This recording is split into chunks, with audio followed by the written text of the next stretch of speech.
Hey guys, Miss Lisa here. We're going to do another Bible story today. I know we've been doing lots of different Bible stories from all over the Bible, and Miss Sue and Miss Joyce and Mr. Todd have told you some of their favorite stories. So it's my turn again to tell you a story that is one of my very, very favorite stories, but maybe also a story you might never have heard before. So remember back on my last story, I told you maybe I was going to tell you some stories that weren't very, very popular, but I liked them. So I'm going to share them with you. So today's story takes place in the Old Testament. So you know how the Bible is broken up into the New Testament and Old Testament? This one's in the Old Testament, and it's in the book of Numbers. Yep, that's the name of the book. So it's really early in the Old Testament: Genesis, Exodus, Leviticus, Numbers. It's the fourth book of the Bible. And this particular story is in Numbers chapter 22. All right, so if you want to look it up later and read it, you can look in Numbers chapter 22. So this particular story is about a man whose name was Balaam.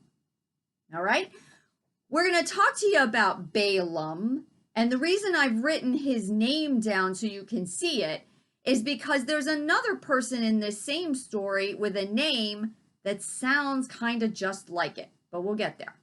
All right, so this is back when the Israelites had already left Egypt. Moses had taken them out into the wilderness, and you know they roamed around there for 40 years, so they had all sorts of things that happened to them. And they got into all sorts of wars with people, right? We've learned about some of those stories before. So in this particular story, the Israelites had just won a couple big battles against some other people that were in the area. And they were camped out in a big area, all of their people and all of their tents taking up all that space, when a king from another tribe outside of the Israelites, named the tribe of Moab. So we've actually heard of the Moabites before. They would fight with the Israelites kind of often. So the king of the Moabites, or the king of Moab, saw that the Israelites were close to his territory. And he had heard about how they had just won a couple big battles against people, maybe even better fighters than his own. So that king's name was Balak. All right, so remember that the king's name, the K part, king, for K for king, was Balak. All right, so Balak was worried. He was afraid of the Israelites, that they were going to attack the Moabites and they were going to kill them and take their territory. So he wanted to do what everybody who, doesn't like somebody wants to do to their enemy. He wanted to put a curse on them. Have you ever thought about that? You ever thought, this person's really driving me crazy. I'd love to just put a curse on him. Okay, well, Balak, the king, heard about someone who actually was able to put curses on people, and that's our guy Balaam. So Balak sent some of his men to Balaam, and they said to him, look, we really need you to come talk to the king. He wants you to put a curse on the Israelites. And, so because he's worried about them, so he needs you to curse them. And Balaam said, I can't do that. I can sometimes hear the voice of God, and I don't think God really wants me to do that. In fact, I've heard God's voice, and he's told me that nobody should curse the Israelites because those are his chosen people. So the men went back to Balak, the king, and they said, he ain't going to do it. So Balak, the king, said, I need you to go back to Balaam and tell him if he does this curse for me, I'll give him all sorts of gold and silver and riches and money. Just tell him about that, and he should come talk to me. So the guys went and they told Balaam, look, the king is promising you lots of money and all sorts of gold and silver if you'll curse the Israelites. Why don't you just come talk to him? So Balaam said, okay, I think I will. I think I'll go talk to the king of the Moabites, Balak, and see what he has to say. So Balaam decided to go see Balak. So he went and got on his donkey.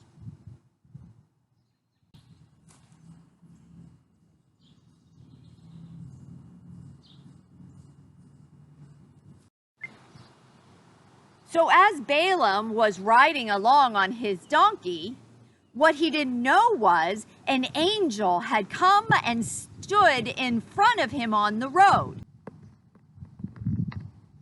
But he couldn't see the angel, only his donkey could.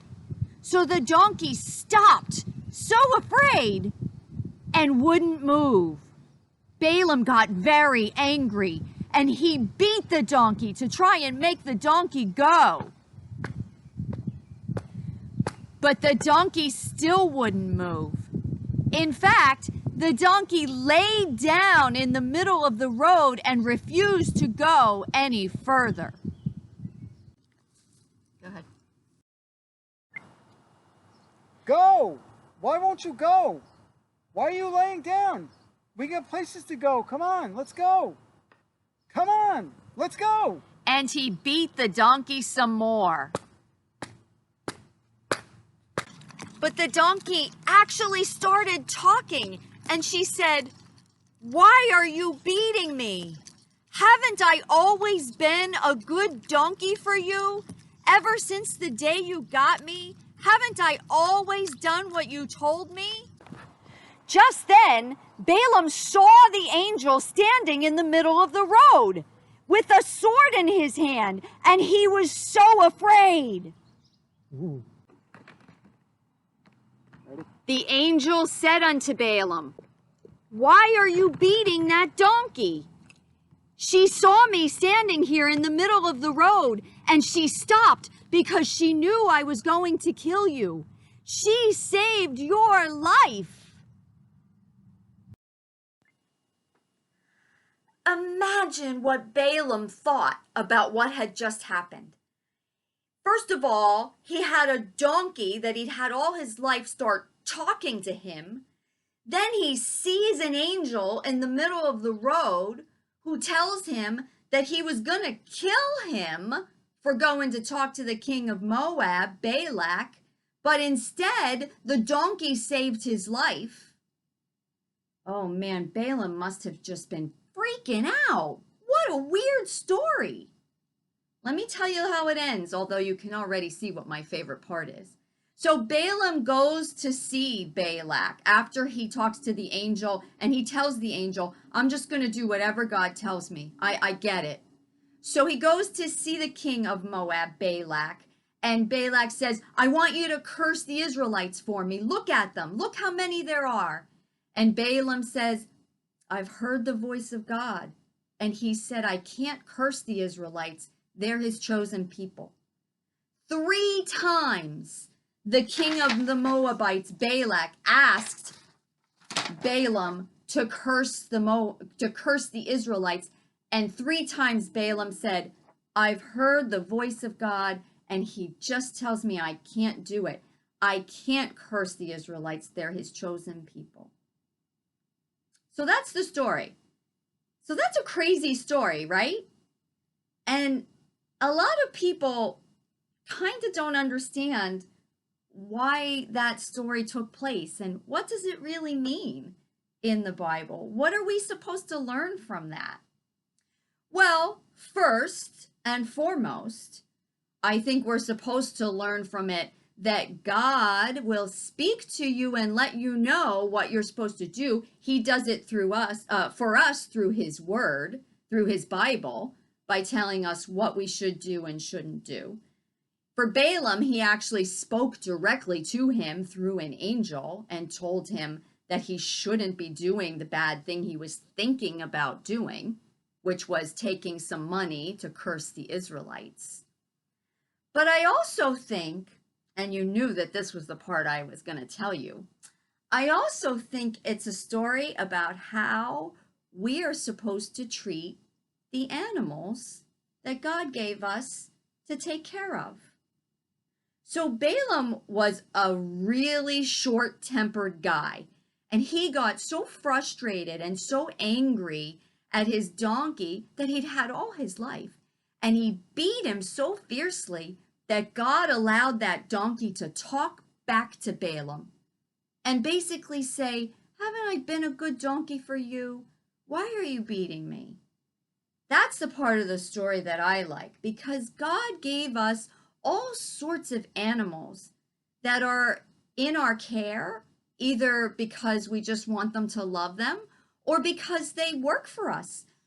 Balaam's donkey did work for him. He let him ride him. He rode him places. He probably worked for him somehow with a cart or carrying things. We have animals all the time that help us, that do work for us. Can you think of some of those animals? Lots of them, right? We have horses that we ride.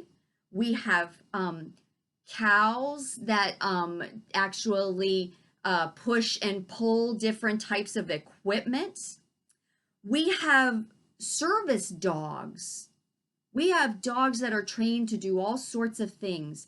So some dogs take care of people who are blind and they help them get from place to place. Some dogs are what we call sled dogs, and they pull sleds across Alaska where you can't take cars or trucks. And we have other dogs that serve as comfort to people. They'll take them into hospitals, and they're calming, and they take care of people who have trouble with anxiety or sometimes some emotional issues. So we have animals that do all sorts of things for us. God wants us to treat them nicely. I hope that you've enjoyed this story. It's a very, very lesser known story. Not a lot of Sunday school teachers will teach this one because it's kind of strange, but because it had that talking donkey in it, you knew Miss Lisa was going to like that one, right? Okay, so remember the facts of that story, because when we do our review, I'm going to ask you some of the questions from this one, okay? I miss you guys. I can't wait to see you. I know we're going to talk soon, okay? Bye.